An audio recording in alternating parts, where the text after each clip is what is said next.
దేవునికి స్తోత్రం కలుగును గాక. మీ అందరికీ నా హృదయపూర్వకమైన వందనాలమ్మా, వందనాలయ్యా. దేవుడు మిమ్మల్ని దీవించాలి. మీ కొరకు ప్రతిదినము కూడా మేము ప్రార్థన చేస్తున్నాం. మా కొరకు కూడా ప్రార్థన చేయండి. మా ఛానల్ని సబ్స్క్రైబ్ చేయండి, లైక్ చేయండి. మా కొరకు కూడా ప్రార్థన చేయండి. ఎటువంటి శోధనలున్నా దేవుడు తొలగించాలని, ఎటువంటి ఆటంకాలున్నా దేవుడు విడుదల చేయాలని ప్రార్థన చేయండి. మీ కొరకు కూడా మేము ప్రార్థిస్తున్నాము. దేవుని వాక్యాన్ని ధ్యానం చేసుకుందాము. యెషయా రాసిన గ్రంథంలో 43వ అధ్యాయంలో ఒక మాట రాయబడి ఉంది. వచనంలో రాయబడి ఉన్న మాటలు మనకు ధ్యానం చేసుకుందాం. నీవు నా దృష్టికి ప్రియుడవైతివి కనుక ఉంటివి, ఘనత నుండి ఘనుడు వైతివి.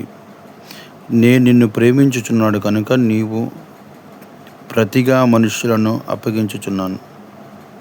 నీకు నీ ప్రకారమునకు ప్రతిగా జనులను అప్పగించి ఉన్నాను. ఈ వాక్య భాగాన్ని గమనించినప్పుడు ఇక్కడ దేవుడు మనతో ప్రత్యేకంగా మాట్లాడుతూ ఉన్నాడు. నా ప్రియమైన సహోదరి సహోదరులారా, దేవుడు దృష్టికి గనులుగా ఆయన మనల్ని ఎంచుతాడట. నన్ను గనపరచు వారిని నేను గనపరుస్తానన్నాడు. దేవుడు కనుదృష్టి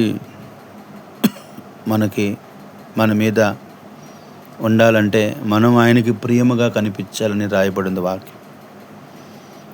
దేవుడు మనల్ని గనుడుగా చేయాలంటే, దేవుడు మనల్ని ఉన్నతంగా ఆశీర్వదించాలంటే, మన జీవితాన్ని దేవుడు హెచ్చించాలంటే మనము మొట్టమొదటిగా గ్రహించాల్సింది ఏమిటంటే, మనము మొట్టమొదటిగా తెలుసుకోవాల్సింది ఏమిటంటే, ఇక్కడ రాయబడినట్లుగానే దేవుడి దృష్టిలో మనము ఎలా కనిపించాలంటే యథార్థంగా కనిపించాలి. మనల్ని దేవుడు హెచ్చించాలంటే మనలో యథార్థత ఉండాలి. యథార్థత అనగా దేవుని కోసము నిజాయితీగా నిలబడతాం. ఒకవేళ నీ సంపాదన కొంతే కావచ్చు, కానీ మనము లంచాలు తీసుకొని దేవుణ్ణి బాధ పెట్టకూడదు.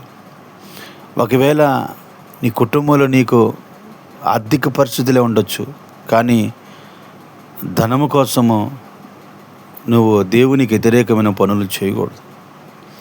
నువ్వు దేవుని మందిరానికి వెళ్తున్నావు, దేవుణ్ణి నమ్ముకున్నావు, ఎటువంటి బలహీనతకి లోనవ్వకుండా నువ్వు బలవంతురాలుగా ఉండాలని దేవుడు కోరుకుంటున్నాడు. అప్పుడు దేవుణ్ణి హెచ్చిస్తానని చెబుతున్నాడు.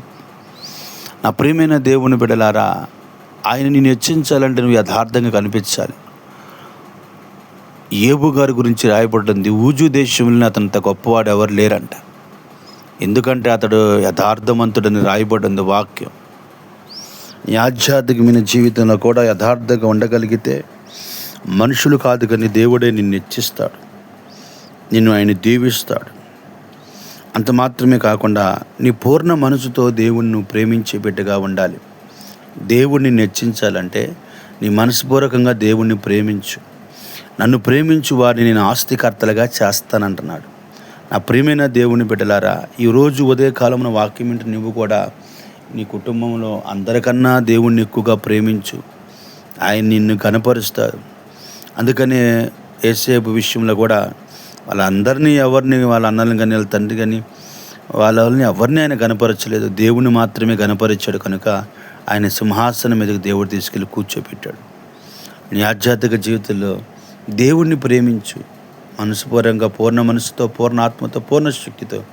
అప్పుడు దేవుడిని హెచ్చిస్తాడు, నీ కుటుంబాన్ని ఆశీర్వదిస్తాడు. ఒకవేళ ఇట్లాంటి కష్టమైన పరిస్థితుల్లో నీవు ఉన్న ఉదయకాలంలో ఎన్ని మార్చేస్తాడు దేవుడు. ప్రార్థన.